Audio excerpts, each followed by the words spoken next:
Hello everyone, my name is Jörg Blumtritt. I'm very sorry that I can't be here today in person. I'll try my best to share what I wanted to show you with this video. So today's session is about inclusion and artificial intelligence, and first a remark on what we are talking here about. And so when I wrote my dissertation on machine learning and artificial intelligence 27 years ago, the word had a very different meaning from what we now generally understand with it. So what in the last 2 years has become kind of synonymous with artificial intelligence is a narrow field of machine learning and artificial intelligence called generative artificial intelligence. This is what we are talking about today. And that means that we have machines that generate text or images from text inputs. So that means that there are outputs that are statistically produced as the most likely match in a huge space of potential output objects from the input data. And this space, this corpus from which the outputs are drawn, can be a vast amount of data that is either very general, for example, like basically all the text on the internet, all the images that are on the internet, all the video that is on the internet, or it can be very specific, as we have just seen, for example, in the Nobel Prize for chemistry being given away for these generative artificial intelligence models in protein chemistry. So both exist and both have, I think, a great potential. In the question of supportive technology, I think the very general model is what we will face our students using and what we should focus in today. A word of caution to start. We have become, I would say, with other digital methods in teaching, used to, for example, suspect students from cheating, for example, plagiarism. And so when we assign essays or any kind of homework, we usually check or might check if there is just copy-paste going on. And there is a few and a growing number of solutions on the market, many of them are free, that claim to do the same thing for AI-generated text. And we have to be very, very careful with that. So all these detectors rely on very simplistic models. These methods that they use outdate very quickly because the AI systems, with the huge money that's poured into that, they evolve quickly, they get better and better. So, I mean, the chance of actually catching people using AI to cheat is not very high. But on the other hand, and that is the problematic thing here, the accuracy is unpredictable. So there is a very wide range of errors that these softwares make regarding personal style, I mean falsely flagging people as cheaters, and the subject matter. And there is really no way so far to see which of these solutions do any good in any of the specific fields. And of course we have a very strong problem here, an ethical problem that is pervasive to everything in data science, everything in machine learning and AI. There is a strong bias. It is the bias that carries on stereotypes and structural problems, structural discrimination in our everyday life, because in a way that maps into these systems. So we have a systematic bias to misclassify vulnerable populations as cheating. The false positive problem is generally a statistical problem. It comes a bit from the trade-off. You can either catch the wrongdoers or you can be more lenient and err on the safe side, but you can't do both at the same time. These known issues lead to a systematic discrimination of non-native speakers of American English. And there is various reasons for that. For example, that a lot of training of these AI systems happens in, I would say, countries with much lower wage level. So it's known, for example, that some of the models are trained in primarily in Nigeria. So, for example, the vocabulary and grammar in West Africa is systematically flagged as AI generated by most of these AI detectors. And other studies show that the same, to some extent, is true for populations in South Asia. So again, I mean, that might come just from that training is mostly done in AI sweatshops, so to say. So this is the first real, I mean, significant problem. There's nothing to do about that. I mean, they won't get better at that unless we really diversify globally the training, and that won't happen because there's no economic incentive in that. And the second is students who rightfully use AI, as we now will discuss in this session, to support them, will also be flagged. And myself, for example, I mean, I'm obviously not a native speaker of English, so while I might have sufficient vocabulary at hand to talk to you, I mean, if I write in English, I might still use these tools, for example, to help me with grammar.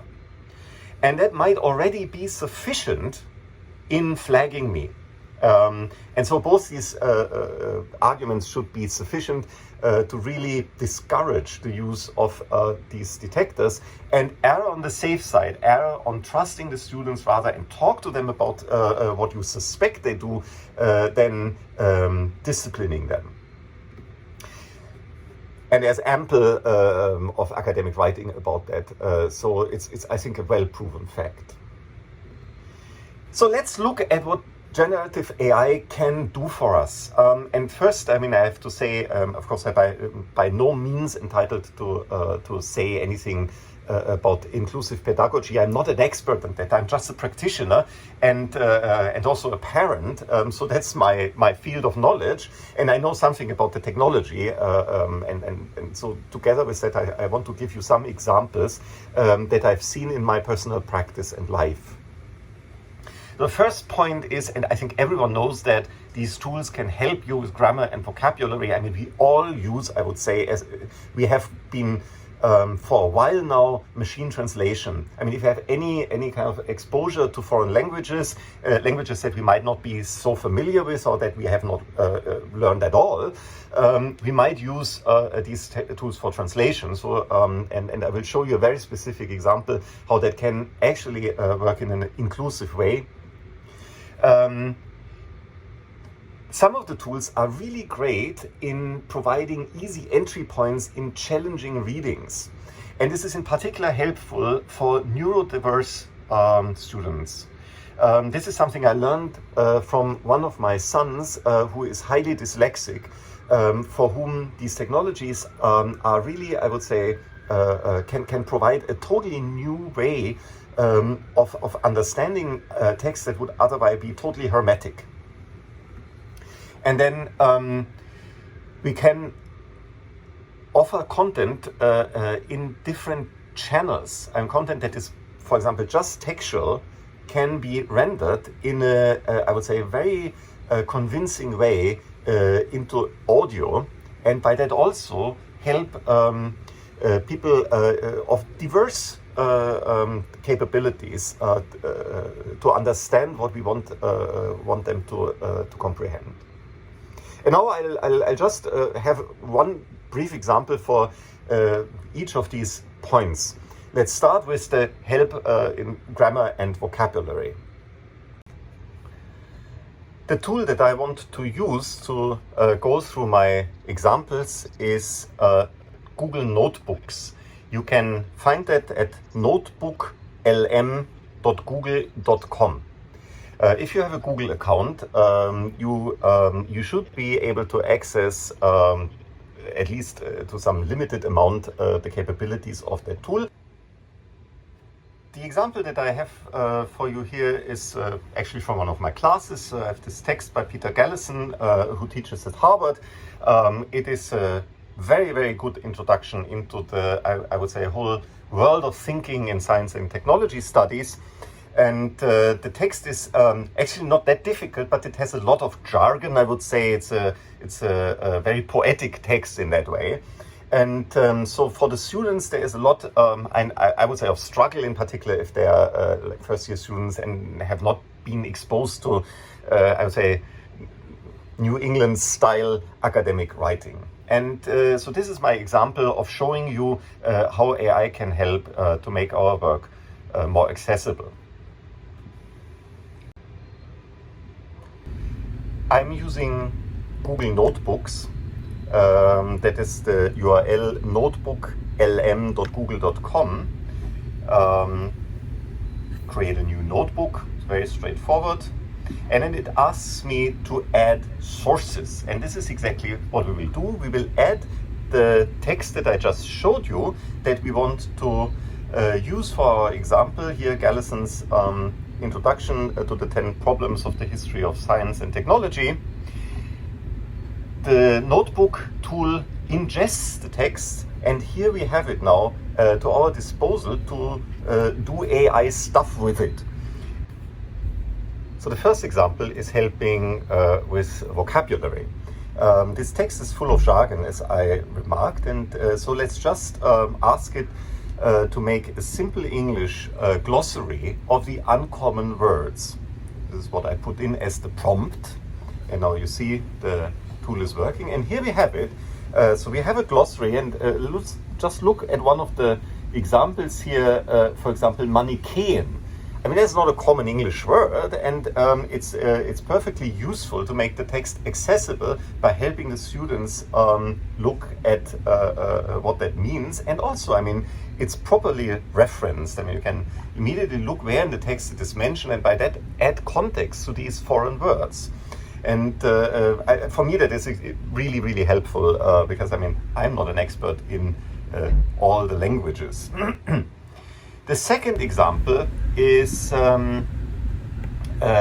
easy entry points. So to help students to start with the text. And so what I asked the tool now to do is summarize each of the 10 problems mentioned in the text in a short paragraph in simple English and give a few keywords. The machine is working. And here you have it. So let's just look at one of the problems. It is a very accessible language. I mean, you can just read it. It provides a good summary and the keywords that help students also to look up maybe what they might have missed. And now comes the most gimmicky, but also, I mean, for neurodiverse people, the most interesting, I think, features. It is audification. So it automatically can turn the tool. That one event totally changed the conversation about science. Wow. Yeah, it's not just equations on a chalkboard anymore. It's about national security, an arms race, a whole new world of pressure, which makes you wonder about this whole pure science thing. Yeah. Can science ever really be separated from everything else that's going on? That's one of the big questions Gallison asks. He suggests that this idea of pure science is always changing, shaped by what's happening in the world at that time. Okay, I need an example because now my brain is starting to hurt. Think about it this way. Is a genetically modified organism natural or artificial? What about elements like Einsteinium that we create in labs? They don't exist in nature. These questions force us to realize that how we define natural and scientific is really connected to our values and the time we live in. It's like we want science to give us these objective truths, but the way we even define those truths is totally subjective. So you might, of course, be dismissive on the, I would say, jovial way in which these voices try to be approachable. And I mean, I find it totally horrible. On the other hand, I mean, just listen to the content. It is really meaningful. It is the correct summary of one of the major points of that text. And I'm just thinking of how many people, like myself, are challenged with dyslexia. So having someone tell you beforehand what the text is about really helps you to comprehend what the text is if you read it then. And so these three examples that I wanted to share for me are convincing that we have the chance here to use artificial intelligence as it is now at our hands to be more inclusive in our teaching. And in a way encourage students to use it to get a better hold of the topics we want to teach to them. Thank you very much. I'm always happy for any comments and feedback, and happy for conversations in the future, and very much looking forward to our discussion.